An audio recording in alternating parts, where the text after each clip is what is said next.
Hi, it's Racquel, your English tutor, and today we're going to be doing English First Language Paper 3. Today we're going to look at the structure of the exam paper. But before we do that, do you know why it's important to know the structure of the exam? It's important because it's going to help you prepare. You need to know how to prepare for this paper. So many of us take English for granted. Many of us feel, I can speak English, so why should I prepare? If you prepare for your English paper, this is going to help you get really good marks in your final exam.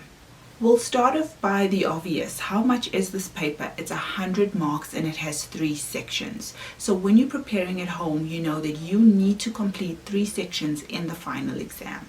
The exam has 3 sections. The first section is going to be an essay, the second one is going to be a longer transactional question, and the third one is going to be a shorter transactional question. Now the essay is where most of the marks are. So writing a good essay and understanding how to complete the first section and doing very well in the first section is really going to help you do good in this exam. So let's look at the section A, which I think is very important. Section A is worth 50 marks. So that is 50%, half of basically your entire paper. So doing well is really going to help you. So we know it's 50 marks. How or where are those marks divided? So content and planning is going to give you 30 marks.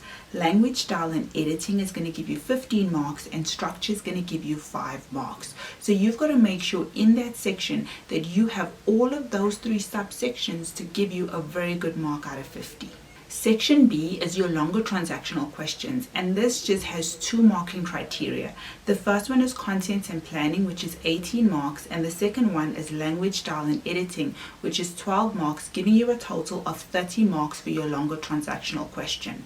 The last one is your shorter transactional question, which consists of 2 parts as well, just like section B. You have content and planning, which is now 12 marks, and your language style and editing is 8 marks, giving you a total of 20 marks. So this is how your paper is divided in English first language. When you're in the exam or when you're writing any exam paper, it's very important to know how many sections and how much time should I spend on it, because you cannot spend too much time on one section, neglecting other sections and then running out of time. So as I said earlier, there are 3 sections. How much time should I spend on section A, how much on section B, and how much on section C? Section A is the bulk of your marks, which means you should be spending more time on section A. Section A, you should spend about 18 minutes to write this essay. Section B, less marks, lesser time, so you should spend about 40 minutes. And your shorter transactional questions, which is section 3, you can spend 30 minutes. As I said earlier, timing is everything. You don't want to run out of time, and you don't want to walk out of an exam room thinking, I could have. Now that you know the sections and you know the times, let's look in what type of questions am I going to be asked. There are 5 types of questions that you guys need to know in this paper. I'm going to tell you what they are, and you need to know what these questions mean. But later on in the videos, we will get into these types of questions. But for the purposes of this video and looking at the exam paper, I'm just going to list the 5 questions that you need to know. So you need to know what are literal questions, you need to know what are reorganization questions, you need to know what are inference questions, evaluation questions, and appreciation questions. All 5 of them you need to know. This is more of a writing paper, so what type of essays do I need to know? Or what type of essays do you need to know? I'm going to tell you and list the essays that you need to know, and later on in the videos I'm going to be explaining each essay and showing you guys exactly how to prepare for the exam.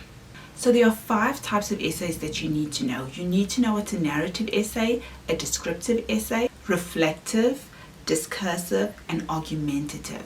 Over and above that, you need to know how to write an essay from a picture, and you also need to familiarize yourself with the checklist so that you know exactly what it is that's in the checklist and if that is in your essay as well.